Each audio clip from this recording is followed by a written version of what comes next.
Like the video, subscribe to the channel and also press the bell icon for latest video updates.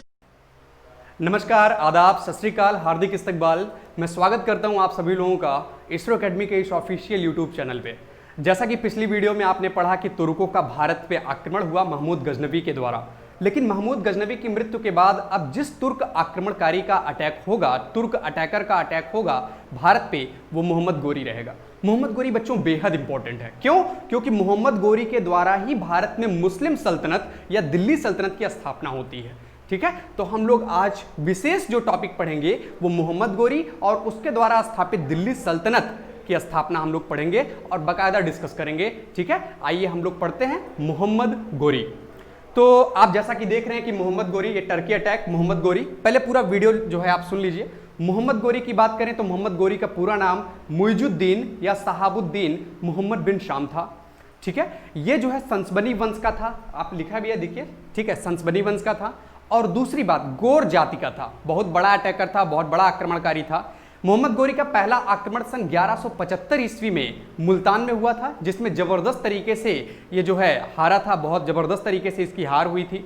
फिर 1178 ईस्वी में गुजरात पे इसने attack किया और यहां भी हारा। और गुजरात में जिसके द्वारा हारा था वो भीम सेकंड या मूलराज सेकंड था। वेरी वेरी इंपॉर्टेंट क्वेश्चन आपके एग्जाम में आया हुआ है कि भीम सेकंड हराया था कि मूलराज सेकंड। संभवतः ये एक ही व्यक्ति हैं, तो आंसर आप भीम सेकंड या मूलराज सेकंड दोनों करेंगे। ठीक है, और आया भी है। तो उसके बाद अगर हम बात करें कि मोहम्मद गोरी जो है आगे क्या इसका अभियान होता है, तो मोहम्मद गोरी सन 1191 ईस्वी में तराइन का पहला युद्ध हुआ पृथ्वीराज चौहान के बीच और मोहम्मद गोरी के बीच। ये एक ऐसा युद्ध था जिसमें पृथ्वीराज चौहान ने मोहम्मद गोरी को जबरदस्त तरीके से पराजित किया। ठीक है, और पृथ्वीराज चौहान इस युद्ध में जीता। इसके बाद सन 1192 ईस्वी में तराइन का दूसरा युद्ध होता है जिसमें बड़ा उलटफेर होता है और मोहम्मद गोरी ने पृथ्वीराज चौहान को जो है हराता है। और इसके बाद सन 1194 ईस्वी में चंद्रावर का युद्ध होता है। कन्नौज और इटावा के बीच चंद्रावर है। ये लोकेशन आपके लेखपाल के एग्जाम में पूछा गया, चूंकि ये यूपी स्पेशल का क्वेश्चन बन जाता है। तो 1194 ईस्वी में चंद्रावर का युद्ध मोहम्मद गोरी और जयचंद के बीच, मोहम्मद गोरी की जय विजय होती है। इस प्रकार मोहम्मद गोरी का ये भारतीय विजय अभियान होता है। इसके बाद मोहम्मद गोरी वापस गजनी लौट जाता है अपने गृह युद्ध के संदर्भ में, यानी उसके गजनी में ही कुछ अटैक होते हैं, वहां पे वो जो है चला जाता है और भारत को छोड़ जाता है। भारत में जितने भी उसके जीते हुए क्षेत्र होते हैं उन सबको वो कुतुबुद्दीन ऐबक, जो कि उसका प्रमुख दास यानी स्लैब या कमांडर या सेनापति, उसके हाथों छोड़ जाता है और कुतुबुद्दीन ऐबक जो है भारत को देखता है। फिर जो है मोहम्मद गोरी का आगमन होता है 1205 ईस्वी में और इस बार मोहम्मद गोरी को हिंदू में एक खोखर जाति के लोगों ने मोहम्मद गोरी की हत्या कर देते हैं। तो मोहम्मद गोरी की हत्या होती है, यानी मोहम्मद गोरी को मारा जाता है और उसके बाद कुतुबुद्दीन ऐबक का समय शुरू होता है और दिल्ली सल्तनत का समय शुरू होता है। तो ये सारी चीजें हम लोग वन बाय वन डिस्कस करेंगे। आप व्हाइट बोर्ड में लिखा भी है, देखिए, आप देख भी रहे होंगे। Turkey attack, Mohammad Ghori, full name Muizuddin Mohammad बिन शाम। Very very important question. अच्छा, कहीं कहीं मुइजुद्दीन दोनों एक ही नाम है, सहाबुद्दीन भी कहा जाता है और मुइजुद्दीन भी कहा जाता है। Very very important. इसके वंश का नाम संसबनी वंश और किस जाति से बिलोंग करता था? गोर जाति। पहला आक्रमण इसका हुआ था 1175 ईस्वी में मुल्तान पे, जिसमें यह हारा था। दूसरा अटैक हुआ था 1178 ईस्वी में गुजरात पर, डिफीटेड बाय भीम सेकंड या मूलराज सेकंड। बच्चों यहां पे एक बात मैं आपको बताऊं, वेरी वेरी इंपॉर्टेंट क्वेश्चन, कि मोहम्मद गोरी का भारत पर पहला जो अटैक हुआ था वो कब हुआ था? तो ये दोनों ऑप्शन हैं और ये दोनों ऑप्शन में आंसर क्या है? आंसर 1178। क्यों? क्योंकि भारत में ये गुजरात, यानी गुजरात भारत में है, तो आंसर 1178। अच्छा, भीम सेकंड, मूलराज सेकंड, ये एक ही व्यक्ति के दो नाम हैं। ठीक है, तो ये चीज है।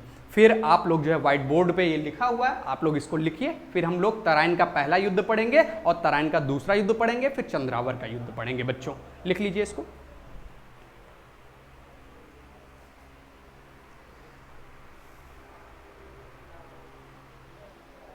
चलिए, अब हम लोग जो है महमूद गजनवी, सॉरी माफ करिएगा, मोहम्मद गोरी का अटैक पढ़ेंगे। तराइन का पहला युद्ध और तराइन का दूसरा युद्ध, फिर चंद्रावर का युद्ध, सारी चीजें हम लोग पढ़ेंगे। Very very important. नोट करते जाइएगा, कॉपी नोट उठाइएगा और शुरू से अंत तक वीडियो देखेंगे तभी एक कंप्लीट और परफेक्ट नोट आपका तैयार होगा। ये हम सभी का, पूरे इसरो एकेडमी का ये प्रयास है कि आप सब लोग नोट्स बनाइए और कंप्लीट पढ़िए। चलिए, तराइन का पहला युद्ध, तराइन फर्स्ट युद्ध 1191। अब यह युद्ध हुआ था पीआरसी, पीआरसी मतलब पृथ्वीराज चौहान और मोहम्मद गोरी, ये जीते और ये हार गए। अच्छा, तराइन का लोकेशन कहां है? तराइन हरियाणा, करनाल डिस्ट्रिक्ट। ये एग्जाम में पूछा गया है, ठीक है। तराइन का पहला युद्ध, तराइन के पहले युद्ध में मोहम्मद गोरी की हार हुई, पृथ्वीराज चौहान जीत गया। अब तराइन का दूसरा युद्ध होता है,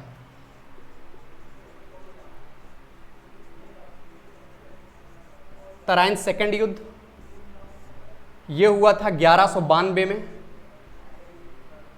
पीआरसी, जैसा कि मैं आपको बता चुका हूं कि पीआरसी मतलब पृथ्वीराज चौहान और गोरी, इसमें गोरी जीत जाता है, पृथ्वीराज चौहान हार जाते हैं, ये चीज है। अब ये युद्ध क्यों हुआ था, ये सारी डिटेल हम लोग पेड क्लास में पढ़ेंगे बच्चों। क्यों युद्ध हुआ था, यहां पे आपके एग्जाम ओरिएंटेड क्वेश्चंस ज्यादा पूछे जाते हैं तो ज्यादा हम बता रहे हैं, बाकी विस्तृत चर्चा हम लोग स्पेशल क्लास में करेंगे। चलिए, तराइन का दूसरा युद्ध, फिर उसके बाद वेरी वेरी इंपॉर्टेंट 1194 चंद्रावर, चंद्रावर युद्ध, जयचंद्र और गोरी के बीच। जयचंद्र हार जाता है, गोरी जीत जाता है। लेखपाल के एग्जाम में 2016 का जो पेपर हुआ था राजस्व लेखपाल का, उसमें यह पूछा गया कि चंद्रावर कहां है। वेरी वेरी इंपॉर्टेंट क्वेश्चन, चंद्रावर लोकेशन पूछा था तो कन्नौज और इटावा के बीच है, इटावा के बीच, ये एग्जाम में आ चुका है। कन्नौज और इटावा के बीच आपका चंद्रावर पड़ जाता है, वेरी वेरी इंपॉर्टेंट क्वेश्चन पड़ जाता है, ठीक है।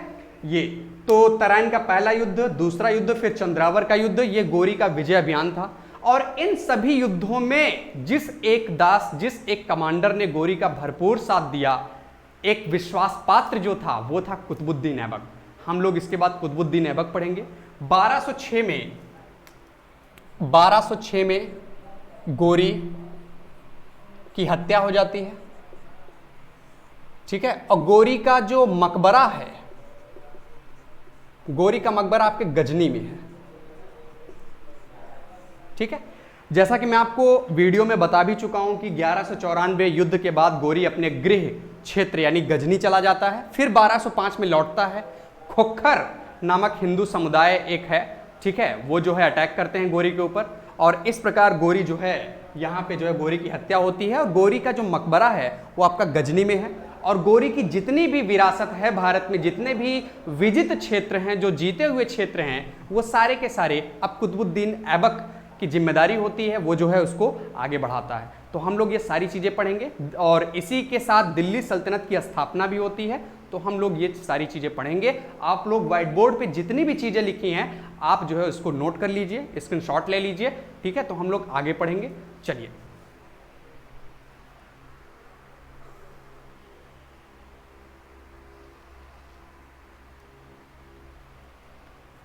तो अब हम लोग दिल्ली सल्तनत की स्थापना पढ़ेंगे। दिल्ली सल्तनत की स्थापना,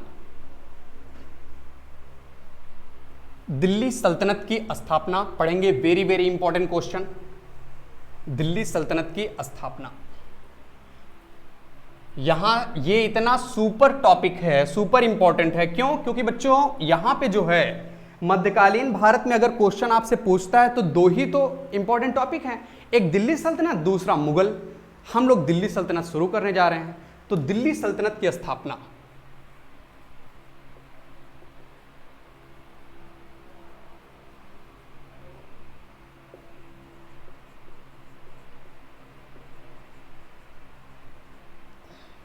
दिल्ली सल्तनत की स्थापना, दिल्ली सल्तनत में जिन 5 वंशों ने भारत पे या दिल्ली पर शासन किया वो जो है निम्न है। पहला गुलाम वंश, गुलाम वंश, इसे ही मामलूक वंश कहते हैं। ये एग्जाम में आया हुआ है। 1206 से 1290 ईस्वी, वेरी वेरी इंपॉर्टेंट। गुलाम वंश या इंग्लिश में कहते हैं स्लेव डायनेस्टी, स्लेव। अब उसके बाद खिलजी वंश, वेरी वेरी इंपॉर्टेंट। हम लोग सारी चीजें पढ़ेंगे। खिलजी वंश 1290 से 1320 एडी, वेरी वेरी इंपॉर्टेंट। और तुगलक वंश, तुगलक वंश 1320 से 1414 AD, very very important. Sayyid वंश, ये आपका है 1414 से 1451, बहुत ही कम समय तक चला। फिर उसके बाद लोदी वंश, या हम कह सकते हैं प्रथम अफगान वंश। ये क्वेश्चन पूछा गया है, अभी मैं रिवाइज करवाऊंगा आप लोगों को। फर्स्ट अफगान डायनेस्टी 1451 से 1526, फिर उसके बाद मुगल आ जाता है। तो अब यहाँ पे देखिएगा, दिल्ली सल्तनत पर जिन 5 वंशों ने शासन किया वो इसका सीक्वेंस है, ठीक है। पहले गुलाम वंश, गुलाम वंश को ही मामलूक वंश कहते हैं, खिलजी वंश, तुगलक वंश, सैयद वंश, लोदी वंश। व्हाइट बोर्ड पे आप देख रहे होंगे। बच्चों जो छोटे एग्जाम होते हैं, या हम कह सकते हैं कि आपके एग्जाम में इसका सीक्वेंस पूछता है। अब बच्चे क्या करते हैं कि इसका सीक्वेंस याद करते हैं। एक हमारे पास एक यूनिक कॉन्सेप्ट है, यूनिक ट्रिक है, जिसका हम लोग जो है यहाँ पे जिक्र करेंगे। उस ट्रिक के द्वारा आप लोग इसका सीक्वेंस तुरंत याद कर लेंगे। और उस ट्रिक का जो नाम है, जो ट्रिक है, वो ये है, गुलाब खिले तो सांस लो, ये ट्रिक है। अब अगर मैं आपसे कहूं कि गुलाब, तो ये गुलाम वंश, खिलजी वंश, तुगलक वंश, सैयद वंश और लोदी वंश। तो इस प्रकार ये पूरा ट्रिक होता है कि गुलाब खिले तो सांस लो, मतलब गुलाम वंश, खिलजी वंश, तुगलक वंश, सैयद वंश और लोदी वंश। वेरी वेरी इंपॉर्टेंट है। अच्छा, अब यहां से क्वेश्चन ये पूछता है कि अब इन्हीं में से मैं कैसे क्वेश्चन निकालूंगा। कि अब क्वेश्चन ये आपसे पूछता है कि दिल्ली सल्तनत पे कौन सा ऐसा वंश था, कौन सा ऐसा वंश था जो सबसे ज्यादा समय तक शासन किया। तो आंसर होगा आपका तुगलक वंश। तुगलक वंश सबसे ज्यादा समय तक शासन किया, यानी मैक्सिमम टाइम रूल्ड। सबसे ज्यादा समय तक शासन करने वाला वंश कौन सा था? तुगलक वंश। सबसे कम शासन करने वाला जो था वो आपका खिलजी वंश था। मिनिमम टाइम रूल्ड, सबसे कम समय तक जो शासन किया था वो आपका खिलजी वंश था। ये दोनों एमपीपीसीएस के क्वेश्चन बन जाते हैं, और पिछले कई जो स्टेट पीसीएस हैं वहां पे ये क्वेश्चन पूछे गए हैं, आपके एग्जाम में बेहद इंपॉर्टेंट है। अच्छा, एक चीज और, एक क्वेश्चन ये पूछा गया कि ये बताइए कि किस वंश के समय या किस वंश के काल में दिल्ली सल्तनत अपने क्लाइमेक्स पे गया, अपने चरम उत्कर्ष पे गया, यानी golden time period of Delhi सल्तनत। तो आंसर होगा Tughlaq. Very very important, golden time period of Delhi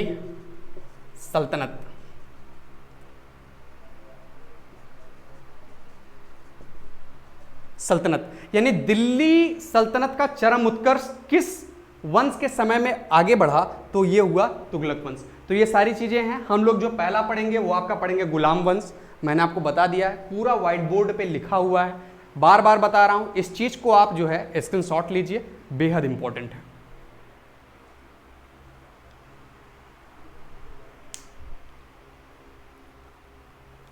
चलिए अब हम लोग पढ़ेंगे गुलाम वंश।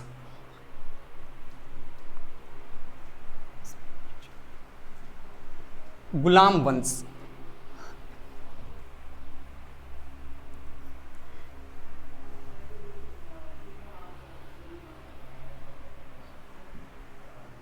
गुलाम वंश ये पढ़ेंगे। स्लेव डायनेस्टी,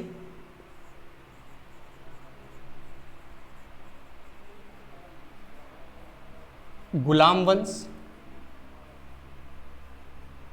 या हम कह सकते हैं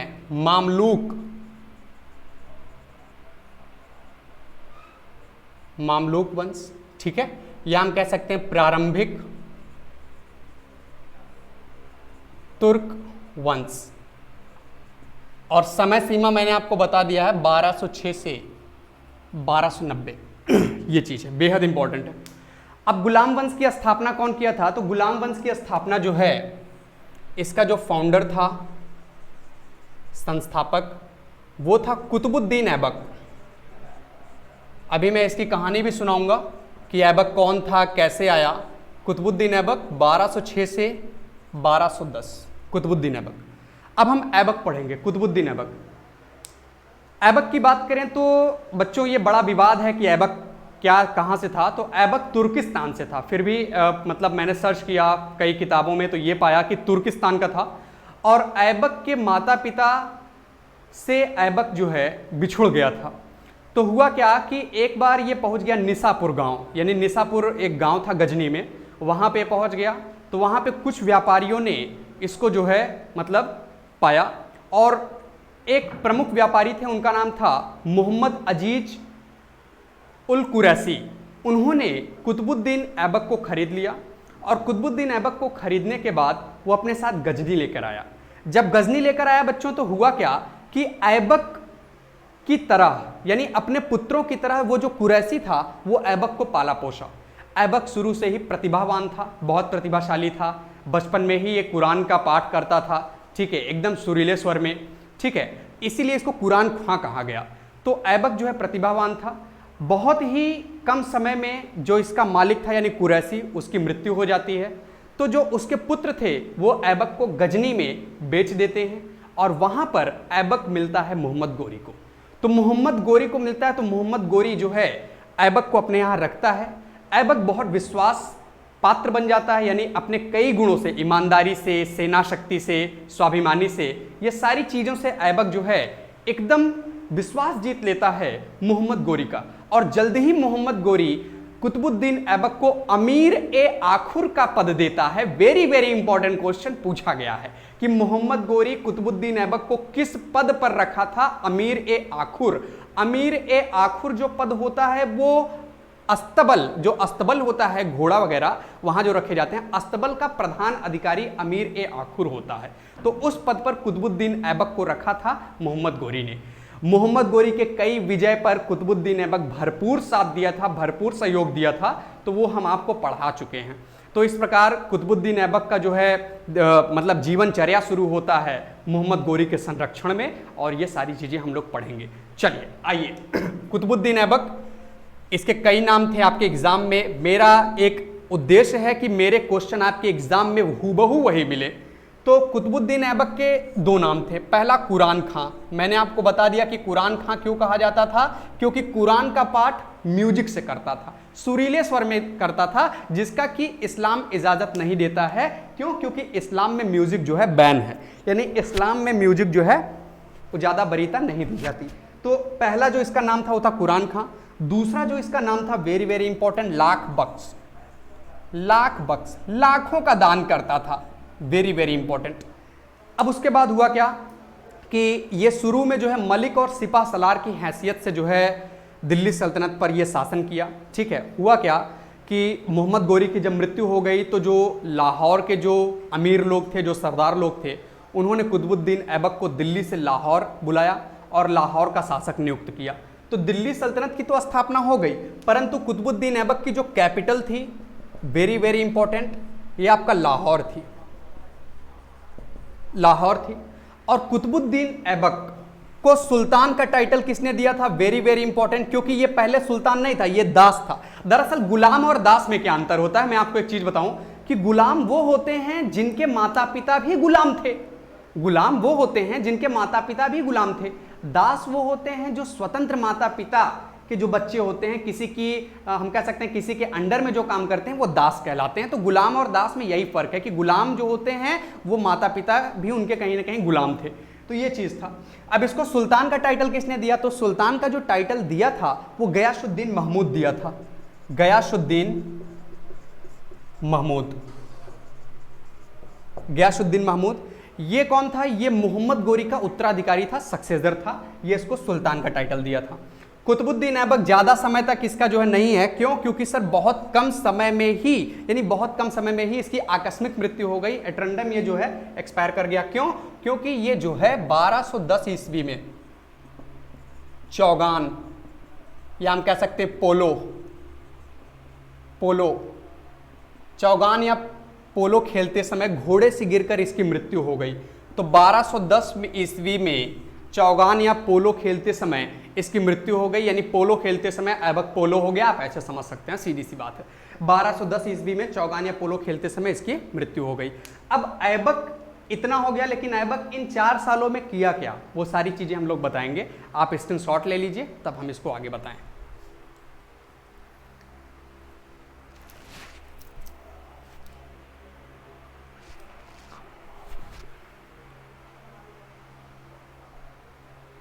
चलिए, उम्मीद करता हूं कि आप लोग स्क्रीनशॉट ले लिए होंगे। अब हम लोग ऐबक के इन 4 सालों में ऐबक ने क्या कारनामा किया, जो आपके एग्जाम में पूछे जाते हैं, वो सारी चीजें हम लोग यहाँ पे डिस्कस करेंगे। तो सबसे पहले तो ऐबक के कंस्ट्रक्शन की बात करते हैं कि ऐबक ने क्या निर्माण किया था। ऐबक ने दिल्ली में एक मस्जिद बनवाई थी बच्चों, उस मस्जिद का नाम था कुव्वत उल इस्लाम। अभी मैं लिखता हूं, पहले मेरे एकदम लेक्चर अच्छे से सुनिए, तब उसको जो है आप नोट करिएगा। ऐबक ने सबसे पहली मस्जिद बनाई थी, यानी दिल्ली में एक मस्जिद बनाई थी, कुव्वत उल इस्लाम मस्जिद। तुर्कों द्वारा भारत में बनाई गई पहली मस्जिद। वेरी वेरी इंपॉर्टेंट क्वेश्चन आपके एग्जाम के लिए। तुर्कों द्वारा भारत में बनाई गई पहली मस्जिद कुव्वत उल इस्लाम मस्जिद। First mosque constructed by Turkeys in India, that was Quwwat ul Islam mosque. ये वेरी वेरी इंपॉर्टेंट है। दूसरा, अजमेर में 2.5 दिन का झोपड़ा बनाया था। दरअसल ये 2.5 दिन का झोपड़ा कोई झोपड़ा नहीं था, 2.5 दिन का झोपड़ा नाम की एक मस्जिद थी, जिसका कंस्ट्रक्शन जो है वो 2.5 दिन में कंप्लीट हुआ था। और 2.5 दिन का जो झोपड़ा नाम की मस्जिद है, ये क्या था? दरअसल बच्चों इसकी कहानी बहुत लंबी है, फिर भी मैं यहाँ पे डिस्कस करूंगा। ये पहले कोई मस्जिद या झोपड़ा नहीं था, पहले एक संस्कृत विद्यालय था, जिसको विग्रहराज चतुर्थ बीसलदेव ने बनवाया था। विग्रहराज चतुर्थ बीसलदेव ने बनवाया था। और ऐबक जो है वहाँ पे गया अजमेर, और उसने किया क्या कि वो जो उसका लेंटर होता है, उस लेंटर को तोड़वा दिया। दीवार वही की वही है, लेंटर तोड़वाया और उसको मस्जिद नुमा करवा दिया, यानी पूरा ढांचा मस्जिद नुमा करवा दिया। इसीलिए, और वो काम पूरा 2.5 दिन में हुआ था, इस वजह से उसको 2.5 दिन का झोपड़ा कहा जाता है। और हाँ, आप कहोगे सर इसका प्रूफ कहाँ मिला?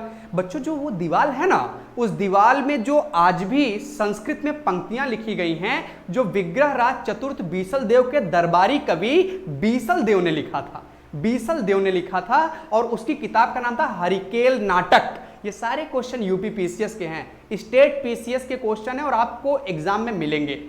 बीसलदेव ने जो बुक लिखी उसका नाम था हरिकेल नाटक। हरिकेल नाटक की जो लाइन है वो उस दीवार पे आज भी हैं। आप जाएंगे अजमेर, 2.5 दिन का झोपड़ा देखेंगे, वहां पे जो आज भी लाइन लिखी हुई है वो बीसलदेव का लिखा गया है, जो विग्रहराज चतुर्थ बीसलदेव का दरबारी कवि सोमदेव का है, यानी सोमदेव ने उसको लिखा था। तो ये बेहद इंपॉर्टेंट है।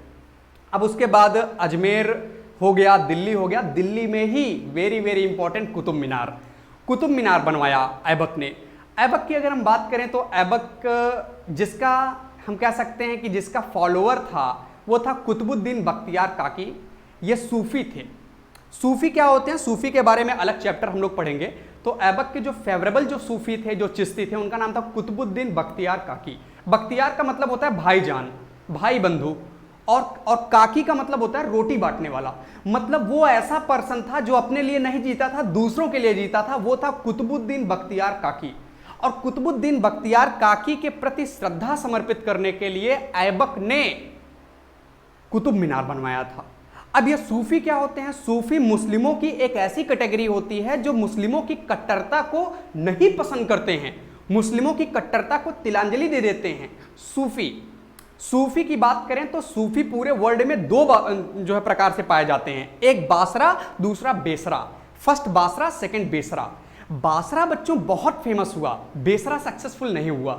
बासरा के 4 टाइप होते हैं, चिश्ती, शुहरावर्दी, कादिरिया, नक्शबंदी। और चिश्ती आपका कहीं ना कहीं बहुत फेमस हुआ, और चिश्ती जो है हम लोग पढ़ते भी हैं और हमारे सिलेबस में भी है। तो चिश्ती, अब चिश्ती जो है, चिश्ती के संस्थापक कौन थे? चिश्ती के जो संस्थापक थे प्यारे बच्चों, वो थे अबू अब्दाल चिश्ती। लेकिन भारत में चिश्ती के जो संस्थापक थे वो थे ख्वाजा मोइनुद्दीन चिश्ती। ख्वाजा मोइनुद्दीन चिश्ती इसके संस्थापक थे। और उन्हीं चिश्तियों में एक चिश्ती थे कुतुबुद्दीन बख्तियार काकी, जिसके लिए ऐबक ने कुतुब मीनार बनवाया। तो ये सारे कंस्ट्रक्शन थे, मैंने आपको बताए। अब इन्हीं चीज़ों को हम व्हाइट बोर्ड पे यहाँ लिखेंगे और आपका नोट 1 बाय 1 करके ऐसे सीक्वेंस में तैयार होता जाएगा। आइए लिखते हैं व्हाइट बोर्ड पे। उम्मीद करता हूं कि वीडियो पसंद आता होगा, और पसंद अगर आएगा तभी आप शेयर करिएगा और भी दोस्तों को जोड़िए, और भी जो आपके जो पढ़ने वाले हैं उन सबको जोड़िए, ताकि एक हेल्दी कंपटीशन तैयार हो। सभी लोग जो है जुड़े हम लोगों से, और कहीं ना कहीं हम लोगों को भी एक मोटिवेशन मिलता है कि हमारे साथ इतने बच्चे पढ़ रहे हैं। चलिए हम लोग कंस्ट्रक्शन पढ़ते हैं, कुतुबुद्दीन ऐबक का कंस्ट्रक्शन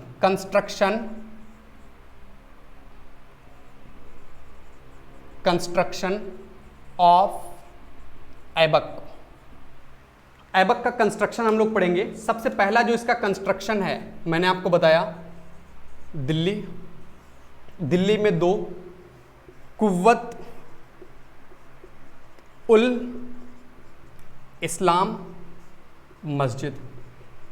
पहली मस्जिद तुर्कों की, फर्स्ट मॉस्क ऑफ टर्कीज, ये हुआ। दूसरी अगर हम बात करें तो दिल्ली, फिर आपका अजमेर में 2.5 दिन का झोपड़ा, 2.5 दिन का झोपड़ा। और 2.5 दिन का झोपड़ा की कहानी मैं आपको बता चुका हूं वीडियो में, आप बार बार देखेंगे तो सारी चीजें आपका नोट होगा। अब ये तो कंस्ट्रक्शन था। ऐबक के 2 दरबारी कवि थे, दरबारी मतलब कल्टियर। एक का नाम था हसन निजामी, जिसने एक बुक लिखी, वेरी वेरी इंपॉर्टेंट, ये एग्जाम में पूछा गया है, जो एमए का एंट्रेंस देंगे या बीए का एंट्रेंस देंगे उसमें पूछा गया, और अदर एग्जाम में। हसन निजामी की बुक का नाम है Taj ul Maasir, very very important, Tajul Maasir. और दूसरा जो लेखक था या दरबारी था उसका नाम था फख्र ए मुदब्बिर। ये दोनों, तो हसन निजामी ज्यादा इंपॉर्टेंट था।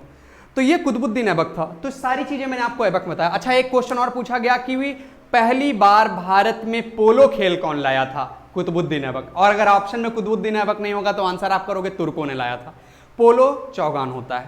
1210 में इसकी मृत्यु हुई। इसके पुत्र को बनाया गया शासक आराम शाह को, लेकिन अब हुआ क्या कि आराम शाह की हत्या इल्तुतमिश कर देता है। वो सारी चीजें हम लोग पढ़ेंगे, ठीक है, लेकिन अगले सेशन में पढ़ेंगे, क्योंकि मैं समझता हूं कि इतना आपके लिए सफिशिएंट है। और मैं उम्मीद करता हूं कि वीडियो आपको पसंद आया होगा। बार बार देखेंगे, नोट्स तैयार होगा, कंप्लीट नोट्स। आपके मार्केट की ब्रांडेड जो बुक है वहां से क्वेश्चन सॉल्व करिए, सारे आंसर आपको मिलेंगे। अच्छा लगे तो वीडियो शेयर करिएगा, सब्सक्राइब करिएगा, ठीक है। हमेशा की तरह सदैव स्वस्थ रहिए, मस्त रहिए और व्यस्त रहिए। थैंक यू, धन्यवाद।